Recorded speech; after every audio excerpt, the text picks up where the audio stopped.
আমি এই কথাটা বারবারই বলি যে সবচাইতে মানুষের দরদ থাকলে এক প্রবাসীদেরই আছে, আমি যেটা মনে করি।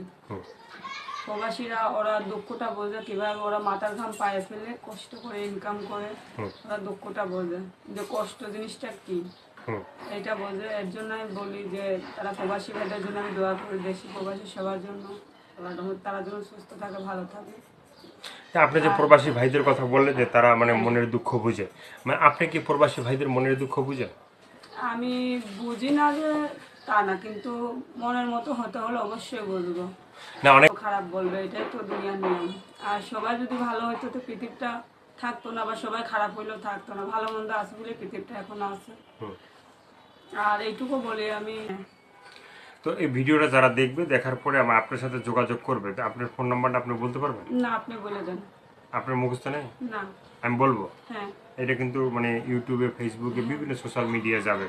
আপনার পক্ষ থেকে তো কোনো সমস্যা নেই? না, সবাই একটু দূরে থাকলেই ভালো, এটাই আমি মনে করি।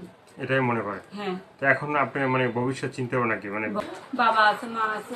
আছেন? হ্যাঁ। মানে তারা কাজকর্ম করে নাকি? তারা করে, কিন্তু মাথা প্রেশারের মানুষ, বেশি করতে পারে না। আর বাবাটা যাই পারে করে। আর আমি সেলাই মেশিনের হাতে কাজ টাজ করি। আপনি সেলাই মেশিনের কাজ জানেন? হ্যাঁ। সেলাই মেশিনের কাজ মানে সেলাই বা কাটা ছিঁড়ে সব কিছু করতে পারেন?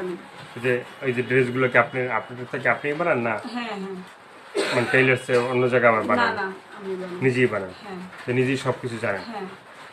আর কিছু বলতে চান বা বলার আছে আপনার? হ্যাঁ, বলার আছে, যদি কোনো ভাই প্রবাসী ভাইরা একটু সাহায্য সহযোগিতা করতে পারে, সেলাই মেশিনের ব্যবস্থা করে দিতে।